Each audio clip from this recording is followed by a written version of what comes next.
প্যারিসের Opera house আমরা তুলে ধরবো আমাদের মণ্ডপসজ্জার মাধ্যমে।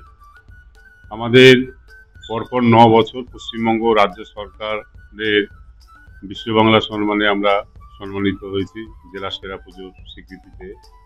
আমরা গর্বিত এবং পুজো বারোয়ারিগুলোকে সরকারের পক্ষ থেকে যে উৎসাহ প্রদান সমস্ত পুজো বারোয়ারিগুলোকে, সে অর্থনৈতিক সাপোর্ট বলুন, বিদ্যুৎ থেকে শুরু করে ফায়ার ব্রিগেড থেকে শুরু করে সমস্ত দিক থেকে আমরা বারোয়ারির পক্ষ থেকে পশ্চিমবঙ্গ সরকারের মাননীয় মুখ্যমন্ত্রী মমতা বন্দ্যোপাধ্যায়ের কাছে কৃতজ্ঞ।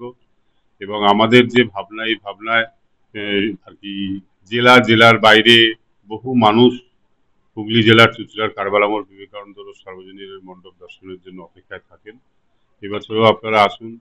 আমাদের ক্লাব সদস্যরা, আমাদের ভলেন্টিয়ার্সরা, আমাদের এলাকার সাধারণ মানুষ যারা পুজোর কদিন আর কি অক্লান্ত পরিশ্রম করেন ভোর অবধি, কেননা সারা রাত মানুষের ঢল থাকে আমাদের মণ্ডপের সামনে, তাকে কেন্দ্র করেই কোনো বাইরের মানুষের যাতে অসুবিধা না হয় তার জন্য আমাদের এলাকার সর্বস্তরের মানুষরা যে সহযোগিতা করেন, এবছরও তারা সাথে ছাত্র মিলিয়ে করবেন যাতে বাইরের কোনো দর্শনার্থীর অসুবিধা না হয়। প্রশাসন তো আছেই, প্রশাসনও আমাদের সঙ্গে সমান তালে এই পুজোর কদিন আর কি সন্ধ্যে থেকে বেশি ভিড়ের ঢল নামে, সারা রাত অব্দি প্রশাসনের লোকরা হেল্প করে।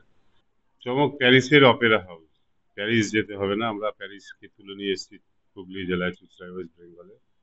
আসুন, উপভোগ করুন। এবং আমাদের মণ্ডপ সজ্জার কাজ 80% কমপ্লিটের দিকে, এবার শেষ ফিনিশিং এর কাজ চলছে। মানুষ দেখে একবার দেখে আবার পরের দিন ষষ্ঠীর দিন আসলে আবারও তারা মনে মনে চিন্তা করবে তার খুব ক্লোজ লোকদের নিয়ে আবারও হয়তো অষ্টমী নবমীতে একবার এই মণ্ডপ দর্শনে, এটা বলতে পারি। নতুনত্ব দিলেই তো মানুষ সেটাকে আরো বেশি করে ইয়ে করে, যে মানুষ দিনের পর দিন বছরের পর বছর যাচ্ছে আর আমাদের কারবালামোড় বিবেকানন্দ রোডে মানুষ উপচে পড়ছে ভিড়ে। এটা তো আমাদের একটা বড় প্রাপ্তি এবং সেই উপচে পড়ার জন্যই কিন্তু আমরা চেষ্টা করি যে আগামী বছর আরো ভালো কিছু করার। এদের এই উপস্থিতিটাই সেই জায়গায় ব্যতিক্রম কিছু হবে না, খুব ভালো জিনিস চাক্ষুষ করতে পারবেন, দেখবেন। এবং যারা যারা মনে মনে প্যারিসের অপেরা হাউস, এখন তো ইউটিউব নেটের মাধ্যমে দেখা যায়, দেখবেন, তার সঙ্গে ব্যতিক্রম কিছু পাবেন না আমাদের এই মণ্ডপে। আমাদের 7 মাস হয়ে গেল কাজ চলছে।